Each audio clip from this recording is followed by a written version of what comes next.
Nobody hates an Oreo unless they're non-human. That's what Tim just said, and he's 100% correct. And Mondelez International is a multi-billion-dollar corporation because of the number of Oreos that I buy and eat from them every single year. This weekend, I ate a whole container of the thin mint Oreo things, and they're absolutely incredible. I absolutely love them. So we're going to look at Mondelez. We're going to look at them from an 8-pillar perspective. This company was a spinoff of Kraft. It has these brands in them. They're the leading Sour Patch Kids too. Oh my God, this company makes hundreds of millions of dollars a year just off of me.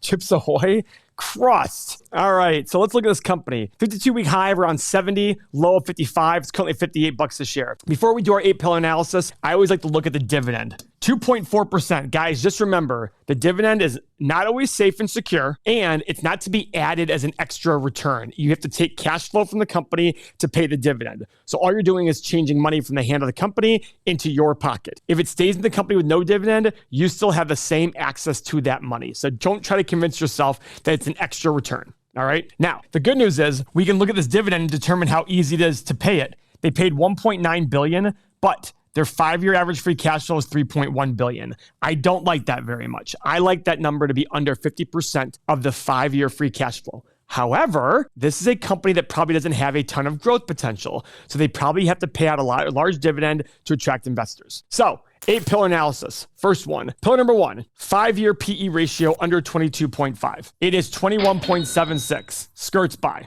Pillar number 2, the 5-year return on invested capital less than 9%. Just here to the right, 5.9%, X. Guys, this immediately tells me I need to be looking at a discount for this company. They don't get a high return on the money invested in the business. That tells me I need to pay a cheap price for that to account for the lack of ability to reinvest at higher rates of return.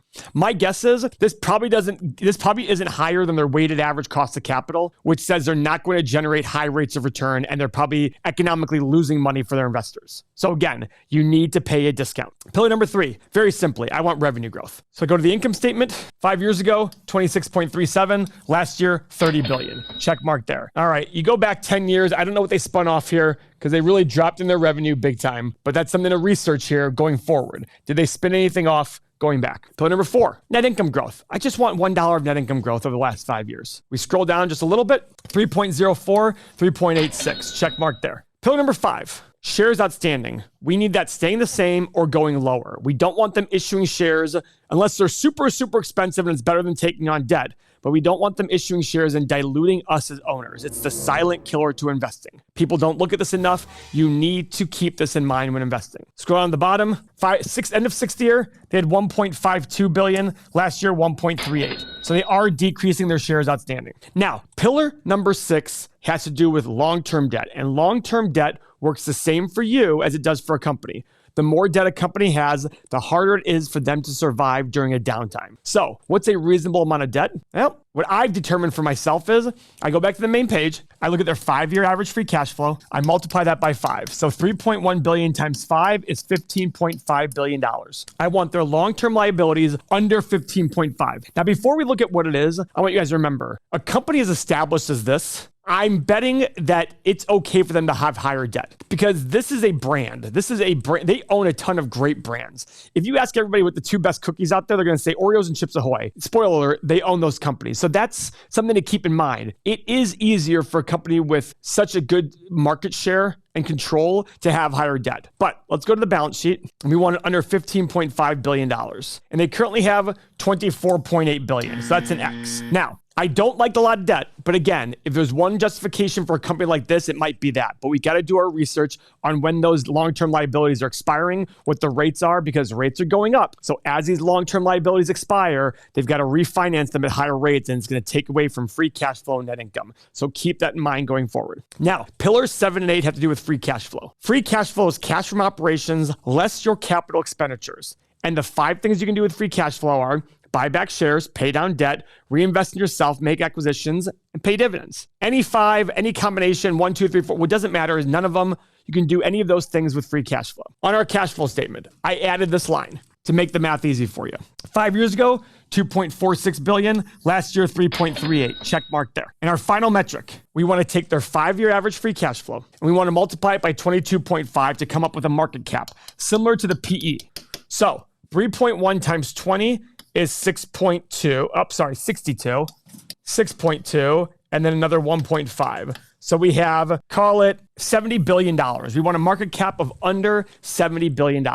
So go back to the main page, and it's $80 billion, so a little bit higher. Now, guys, I did a lot of math here for you, and as you know, we have our 8 pillars tab. So it shows our checks and X's. We knew this one. We had to pay a discount. Now, to me, that immediately tells me I need to probably be much lower than this because there's not much growth potential. But let's go see the analysts' estimates to determine what the analyst thinks the future is for the company. So earnings per share, there's 25 analysts, and as the years go on, it drops off a little bit, but these analysts will still keep updating. We have mid to high single digit growth in terms of earnings per share. In terms of revenue, very low growth. Low single digits, which is understandable. I mean, this is the company that owns the brand. I mean, how many people haven't heard of Oreo? I imagine expanding outside markets as the world expands and gets better and economically, more and more people will buy these brands. But right now, it's not looking like that's a big growth factor for companies. I want to go back to one thing. Let's go to their cash flow statement and see what kind of acquisitions they're doing. So this is actually, they sold off a division,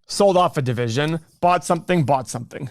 Okay, so looks like they're getting good revenue growth just in themselves. So now we have to go to the Stock Analyzer tool. This is our most important part of our software. It's where I'm gonna make assumptions about the future, and it'll tell me what to buy, what price to pay for the company based on those assumptions, not factoring in the balance sheet. All right, so I'm doing a 10-year analysis because I'm quite sure if Oreo isn't around in 10 years, none of us are probably gonna be around in 10 years. There is zero chance Oreo is not around in 10 years. Okay, I will personally buy the company to keep Oreo around 10 years from now if I have to. Tim, you investing with me? Absolutely. All right, so revenue growth. I'm gonna go conservative. I'm gonna go 0, 2, and 4%. Profit margin looks pretty consistent.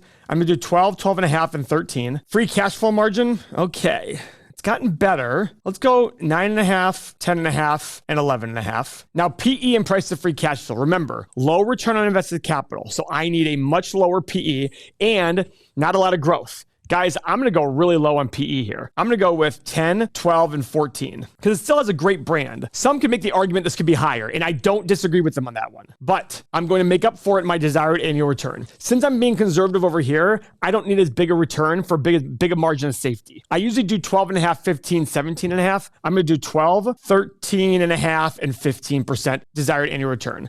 The larger and larger my assumptions, the higher my desired return to give myself ample margin of safety. All right. Now I'm going to hit the analyze button. Below, there's going to be 6 numbers that pop up. 3 multiples, low, middle, and high on earnings. 3 multiples, low, middle, and high on free cash flow. I'm already thinking to myself, I was probably too conservative above. But that's okay because I think the market's in a downtrend and I'm okay being more patient. Whatever numbers hit, if it's all green, that doesn't mean I'm gonna go out and buy. It means I'm gonna do more research. It means you should do more research to make sure these are all accurate. How do you do that? Very simply. Easiest way is join our community at everythingmoney.com. Thousands of investors, gives you the software, allows you to do that. 2, go do research. What are the analysts saying? What are the bull and bear cases for this company? Go understand what they're saying. Don't listen to outside noise. Go internalize it, sit there and think about this company and how you would pay for it if you were to buy the company in full. That's what you need to focus on. So I hit the analyze button. I have a low price around 20, high price in the 30s, mid-price, mid-20s. I have it on my watch list at $38. This does not mean I'm buying it at 38. I have it at 38 because it would have dropped enough for me to go do more research to verify and sell puts to buy this company. Now, if you stayed this long, I know you love this video and you want to understand more about margin of safety. You need to check out our next video where I explain it in full. Thanks very much, guys.